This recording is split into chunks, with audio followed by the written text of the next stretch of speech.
What's poppin', Rob Television? Welcome back to another reaction with your boy. As you can see by the title, man, I got a very special video today. Now I know that it's kind of a mixed opinion on my channel on to whether a lot of you guys like the old school NBA versus the new school NBA. Now, me personally, I'm a fan of old school and new school, but I know a lot of you guys be like, oh man, I don't like the new school basketball. I don't really too much watch new school basketball. So this video is gonna be breaking down 7 reasons why old school NBA was better than new school NBA. So I'm very interested in that video. But before we get in that video, man, make sure you do me a big favor, man. Smash that thumbs up button. Also, if you're new to the channel, like I said in the previous video, take the time before you even start this video, before you even press play, like right now, like if you gotta just press pause, take your time, press pause. We ain't in no rush now.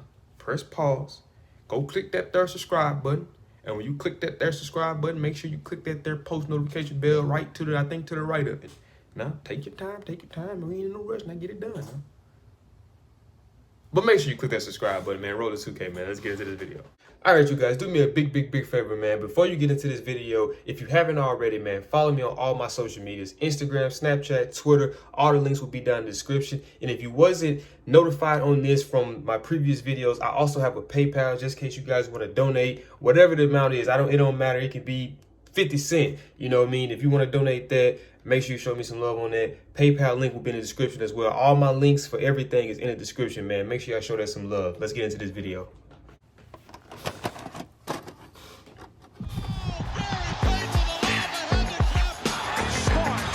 Hey guys, this is Dominique Wilkins. Hey, this is Sean Kemp. This is Gary Payton. Hey, this is Pau Gasol. NBA fans, what's up? This is Vince Carter here. Hey, what's up? This is Matt Barnes. If you're an old school NBA fan like I am, make sure you check out the Basketball Time Machine with my man Sean David. Hey guys, welcome back to the Basketball Time Machine. I'm Sean David. Thanks for tuning in. Let's talk some old school NBA basketball. Y'all gotta start hitting that dance Not with too me, long man. Hey, ago. from now on, whenever the video come on, now y'all gotta start hitting y'all dance with me, man. You gotta hit, because it's always a good day, man. When we get when Rob upload, man, it's always a good day, man. I hope I put a smile on y'all face when I'm uploading. So y'all gotta hit the dance with me. Too long man. ago, I posted a video about 7 reasons why old school NBA fans hate today's game, and I was asked if I could do a video about why people think that the 1990s were the most fun to watch. So this is what I'm going to do in this video. But before we get into that, I have a quick request for you guys. I am giving away a signed Sean Kemp jersey for all my Instagram followers. So please do me a favor, add me on Instagram, and in the next 2 weeks, I will pick one person who will get a signed authentic jersey signed by Sean the Rain Man Kemp. All right, enough said. Now let's get right into today's episode.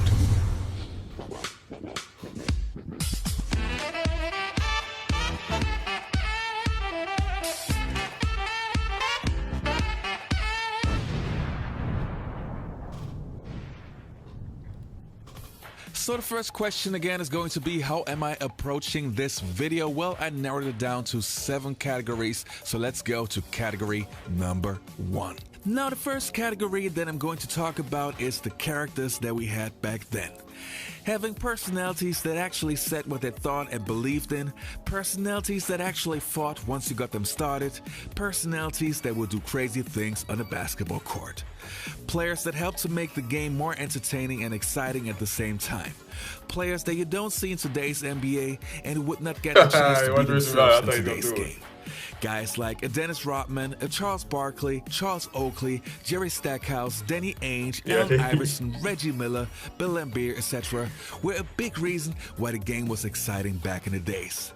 And just to give you a small taste of 90s goodies, check this out right here. Well, you have a reputation as being someone who wasn't afraid ever to throw hands. So give me a numerical answer to this question. The number of times in his pro career that Jerry Stackhouse got into a fist fight with a teammate was? Nah, probably. I said, man, it might have been 5 times. NBA champion stole headlines for donning a white wedding dress and marrying himself back in 1996 in an unofficial ceremony. Missed it. Dennis fights for the rebound, tapped it out, and it'll belong to Minnesota. He kicked the cameraman. He was really upset. And the second point that I have on my list is the load management. Now just imagine in the Now, 1990s. I most definitely agree with that. Like, I'm just gonna be honest. I'm not one of them people who just gonna be like, "Oh man, you supposed to just play it." Now, bro, you're getting paid millions of dollars. You got people who's coming to spend their hard-earned cash to watch you play. You got some young kid who's aspiring. That's you. You are his hero. And for him to come to that game and you're not playing, that's very disrespectful. Now I understand people are hurt. I understand that. But for load management and you're not even hurt and you're not playing, like, come on now. I agree. I really, really agree on that one. 1990s, you're buying a ticket for an NBA game. You saved up a lot of money to actually be able to afford a ticket. You're looking forward to finally see your hero on a basketball court for the first time live. And this guy's not playing. And not just because he's injured, but just because he doesn't feel like it. Or to put it in the official version, he needs to rest. You can't tell me that this is not upsetting you. I, for example, would go crazy. Back in the 1990s, and this is a fact, players were actually proud to play all 82 games. Players like Michael Jordan, Karl Malone, John Stockton, Patrick Ewing, Reggie Miller, David Robinson, Hakeem Olajuwon all had multiple seasons where they played all 82 games. And if they missed a game, you can be sure it was because of injury. It was just a different mentality and pride in the 1990s. There's no way I was gonna take load management when the guys I named yesterday, Kobe or AI, Paul Pierce, Vince, so those guys come into my building. RJ. Well, I came in with a group of guys too, so it was like, yeah, all these dudes are coming in. You're so funny. There's no way I was going to accept load management that night. Absolutely not. Well, my thing is, again, I didn't have the usage rate of a T-Mac, but I took pride in playing every single game. If you get an opportunity to play in every 82 games. Is load management a positive for the NBA? Hell no, it is not. I don't like it at all. Coming in at number 3, so the third reason why I think the 1990s were more fun to watch was the jerseys. Okay, this one right here is my personal opinion, because I'm sure that some of you guys might disagree, but I think the jerseys in the 1990s were awesome. Even back then, they had style, they did had have some flair, clean jerseys. they just did. were great to look at. Today's jerseys to me look a little bit lifeless and without soul. And even worse, the shape and the sleeves, I mean, come on. I personally love that Mitchell and Ness have brought back the old school jerseys, and as soon as I found out about it, I bought like 20 jerseys in the last 3 years. So yes, I believe that the old school jerseys were 10 times better than today's NBA. Coming in at number 4 are the new rivalries. Now we all know about the rivalries of the 1980s. The Celtics versus the 76ers, the Celtics and the Lakers, the Bulls and the Pistons, and so on. But in the 1990s, there were many new rivalries born. And they were just as intense and just as physical as in the 1980s. The Knicks versus the Pacers, the Knicks versus the Bulls, the Knicks versus the Heat, the Bulls versus the Pacers, just to name a few. Now we know that we don't have those kind of rivalries in today's game. And even if you can't compare, everybody want to be and friends. if you don't know what I'm talking about, just check this In that out. system, you play defense, you use fundamentals, but he also knows that you have to almost have the mentality of I'm gonna win by any means necessary. Pat Riley realized, I'm going to win here with toughness. He told the Knicks, nobody goes down the lane. The middle is our home. You can't come in here. No layup. No layup rules. If you can't block it, put them down. Against it. A lot of this stuff I'm seeing in today's league, you out of there. Tech, you're gone. Probably gonna be suspended for the next 5 games too. Against the Indiana Pacers, you wasn't coming down the middle. If you came down once, you definitely knew you couldn't come down again. You couldn't go down the middle, period. Ooh, Tech. With the Knicks, sometimes we Ooh, fouled the same Tech. player twice on one play. Hopefully would get him, and then about 3 Tech, seconds get him later, out of there. Mason- That's today's league. That's Give him today's a rule. nice little elbow. Coming in at number 5 is the perfection of the Chicago Bulls. If you were not a fan of the Chicago Bulls in the 1990s, you maybe disagree, but if you are a neutral fan or a Chicago Bulls fan, it's hard to deny that the Chicago Bulls of the 1990s were something special. The most beautiful basketball that I personally have ever seen, poetry, emotion, and almost art on the basketball court. And the good thing was that everybody wanted to beat the Bulls. So every team that the Bulls played gave 110% once they faced the Bulls. So you could be sure as a basketball fan that you would get to see two teams that really wanted to win.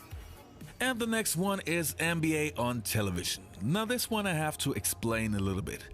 In today's world, of course, we have many NBA shows and a way bigger selection, especially because of the internet.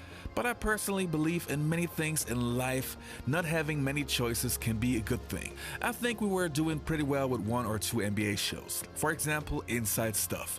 Everybody was watching it, and the top 10 list was amazing. And the cool thing was everybody was watching the same show, so you could talk to your friends about what you have seen last night. You might disagree, but that was just my personal opinion. Inside Stuff was great. Still edition of Rewind.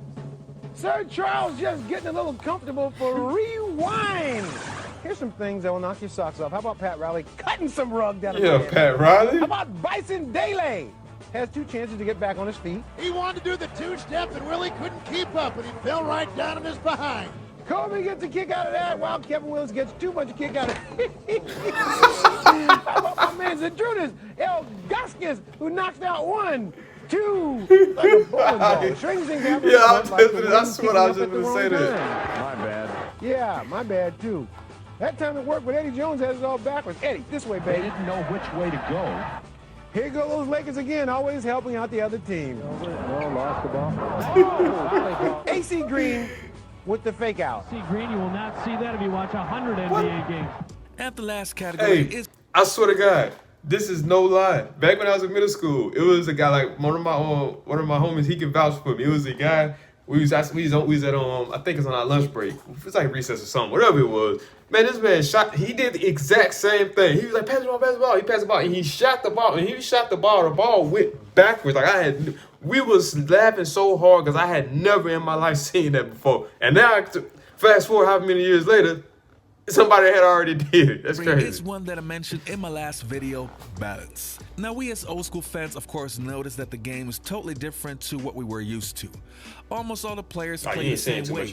Everybody's shooting 3-pointers, a lot of 3-pointers, many 3-pointers. The game that we used to love had a healthy balance of players having different roles. The guards used to set up the offense and make sure the game was organized, and also were passers and not scorers. The wing players were arounders and the bigs were in the paint going at it. This balance made the game way more interesting and diverse, instead of players all playing the same way as we have in today's game. Alright you guys, that was it for today's episode. Don't forget to like the video, subscribe to the channel if you haven't done it before, and also don't forget to follow me on my Instagram account to win a signed Sean Kemp jersey. Alright you guys, see you next time. You all stay healthy. Bye-bye. Alright.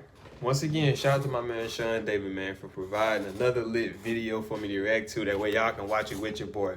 But as you can see, that's it for this video, man. If you did enjoy this video, do me a big favor, man. Smash that thumbs up button. Also, if you're new to the channel, man. And it's not even if you're new to the channel. I gotta do it again. You don't even gotta be new to the channel to do this. Because you could have been watching my videos for like the last 10, 20 videos I uploaded and haven't already, man. Make sure before you leave off of this video, man, make sure you click that subscribe button. And when you click that subscribe button, click the post notification bell to be notified on all things, all time I post. Road to 2K, man. I appreciate y'all. I love all the support. I see y'all in this video. I'm about to stay in gang.